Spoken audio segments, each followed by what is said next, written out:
IGEL's actually been around for over 20 years, and it started in its infancy as a software company. It actually was licensing its software to Compaq, Sun, Dell, etc. And so it really started out as a Linux operating system and a management solution, much as it's being represented today.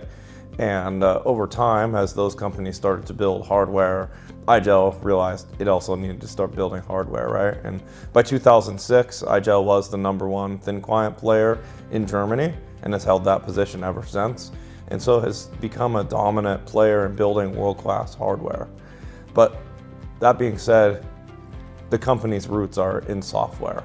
And over the last couple years, we've taken the marketing message and we've moved that to the United States with our new headquarters in San Francisco, and really kind of inverted the message back to one that's software first, right? And is leading with this very powerful 64-bit read-only operating system that's extensible to pretty much any x86 infrastructure out there. And that's really, loudly, promoting that has changed the game for IGEL, right? As a company that can really save people money, save them operational headcount, and make them more secure. And we found a lot of customers over the last couple years that are really articulating that message very clearly. So most of the selling is actually being done by existing customers today that are some of the ones you're talking to here today at this event at Disrupt. What we're seeing in Australia and ANZ is very similar to what we're seeing across the globe. The entire company grew 66% from a software perspective last year. Now we had an outsized growth in the US where we're kind of unknown, and so we're really leading with the software, and it's up over 300% for the year from a units sold. But it's also working off of a smaller base. Software is on its absolute roll for the company, and it's growing at a rate that's much higher than anyone else in the industry that we're competing against, for sure.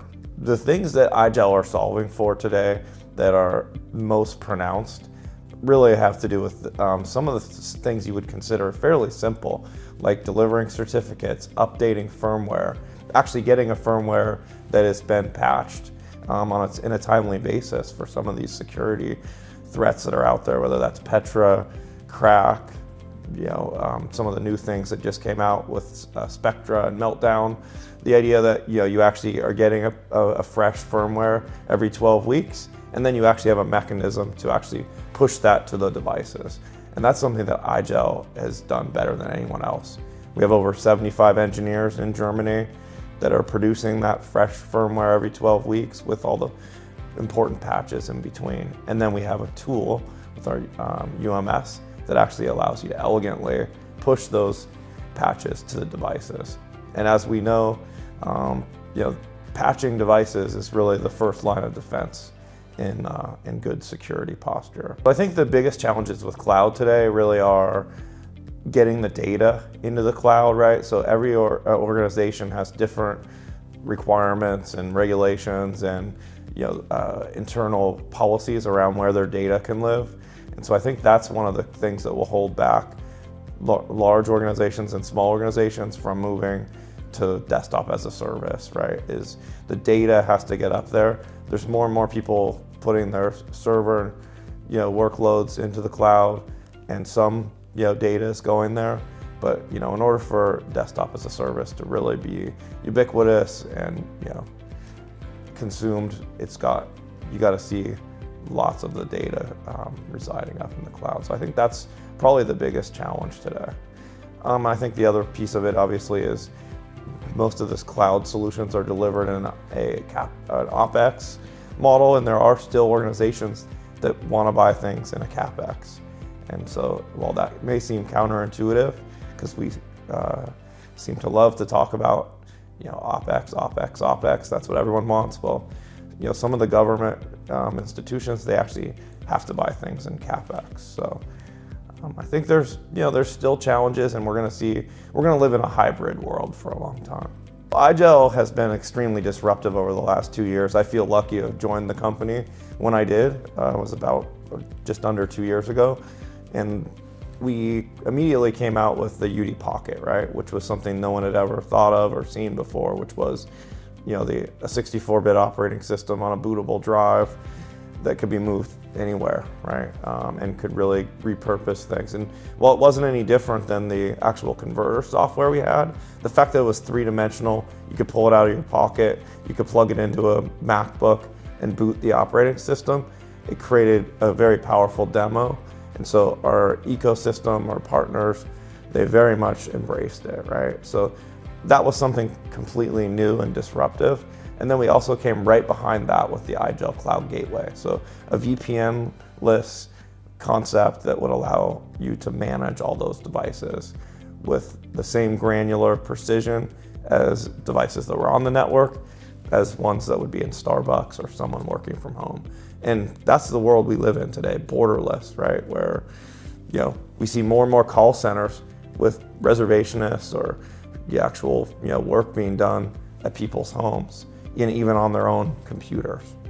And very elastic also, where it's, seasonal and will bring people on and off quickly. And the UD Pocket's a wonderful way to do that. The IGEL Disrupt ANZ event has actually been a very powerful event for us in the sense that we're still growing and building out our strategy and our team here in ANZ, and this is an affirming moment that we have very viable technology, we have a great ecosystem, and there's an appetite for this. So we have customers that are here talking about how they're using IGEL and delivering a great experience for their end users and good cost savings and security enhancements. So part of the magic of IGEL is just getting the word out there. There's a lot of people that don't know us because we're up against the shadows of Dell and HP. An event like this is a great opportunity for us to have our story told, have people actually experience the console and the operating system firsthand, and there's no bad publicity for IGEL at this point, right? It's all about getting our name out there. So this event is a building block to next year, where we'll hopefully have double the number of people, just like we will in Austin and Germany.